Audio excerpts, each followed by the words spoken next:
Hello' guys, good morning. কি খবৰ আপোনালোকৰ? আশা কৰিছোঁ সকলোৱে ভালে আছে আৰু ভালে থাকিবা। চ' গাইজ, বৰ্তমান আমাৰ SSC GDৰ 2025ৰ মেডিকেলটো প্ৰায় আদায় হ'বলৈ হৈছে।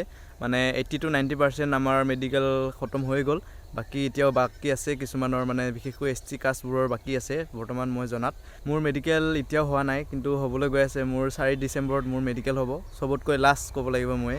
আৰু আপোনালোকে মেডিকেলবোৰ কেনেকুৱা হৈছে এবাৰ গম পাইছে। আমাৰ পূৰা মডাৰেটন মেডিকেলত এবাৰ পৰিমাণ বেছিকৈ প্ৰব্লেম হোৱা নাই, বাকী চব ঠিকে ঠাকে চলি গৈ আছে। বাকী বিশেষকৈ ডকুমেণ্টছৰ ক্ষেত্ৰত কিছু খেলি মেলি হৈছে, তথাপিও এইবিলাক সকলো নেওচি মানে মেডিকেলটো আমাৰ একদম ভালেই হৈছে। বাকী এতিয়া আপোনালোকে জাষ্ট ফাইনেল মেৰিটৰ কাৰণে ৱেইট কৰি থাকক, যিসকলৰ মেডিকেল ভাল হৈছে।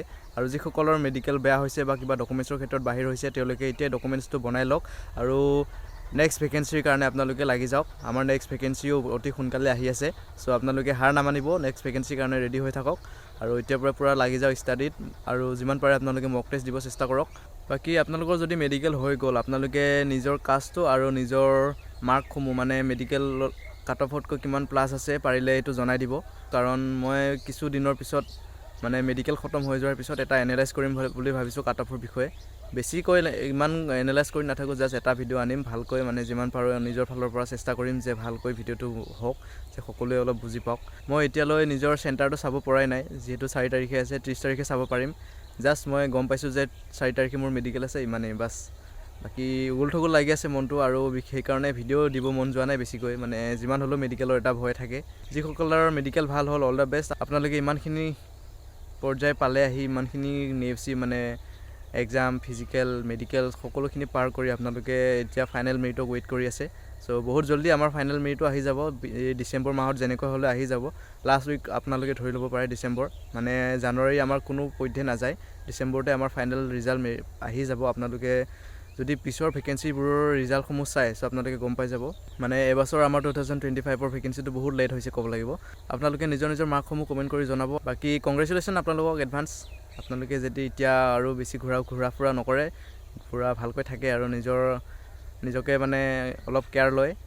বাকী আমাৰ মেডিকেলটো এবাৰ প্ৰায় ঠিকে ঠাকে গ'ল ক'ব লাগিব। চ' আপোনালোকে এতিয়া জাষ্ট ৱেইট কৰি থাকক ফাইনেল মেৰিটলৈ। বাকী যিসকলে মেডিকেলৰ কিছু পইণ্টৰ বাবে আউট হৈছে বা ডকুমেণ্টছৰ ক্ষেত্ৰত বাহিৰ হ'ব লগা হৈছে, তেওঁলোকে এতিয়াই ডকুমেণ্টছসমূহ বনাই লওক। আপোনালোকে এপ্লাই হোৱাৰ পিছত আপোনালোকে বনাই কাম নহ'ব। যদি আপোনালোকে এবাৰো যদি ডকুমেণ্টছত ওলোৱা খাইছে, নেক্সট টাইমো তেনেকুৱাই হ'ব। চ' আপোনালোকে এতিয়াই বনাই লওক ডকুমেণ্টছসমূহ। যেতিয়া এপ্লাই হ'ব, তাৰ এপ্লাই হোৱাৰ লগে লগে আপোনালোকে ডকুমেণ্টছসমূহ বনাই দিব, কি লাগতিয়াল হৈছে। আৰু আপোনালোকে গম পাইছে কি ডকুমেণ্টছৰ কাৰণে আপোনালোকে আউট হ'ব লগা হৈছে।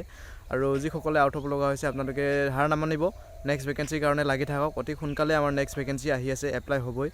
আৰু যিসকলে মেডিকেলত বাহিৰ হ'ব লগা হৈছে, আপোনালোকেও চিন্তা নকৰিব, আপোনালোকৰো নেক্সট ভেকেঞ্চিত চাগে মেডিকেল আপোনালোকৰ ভাল হৈ যাব। চ' মেডিকেলটো মই কওঁ যে 50% আপোনাৰ ভাগ্যৰ ওপৰত, বাকী 50% আপোনাৰ নিজৰ কষ্টৰ ওপৰত। চ' আপোনালোকে লাগি থাকক, হাৰ নামানিব। বাকী ক'ব নাযাওঁ মই আপোনালোকক ইমানকৈ, কাৰণ মোৰ মেডিকেল হ'বলৈ গৈ আছে, মোৰ বা কি হয়।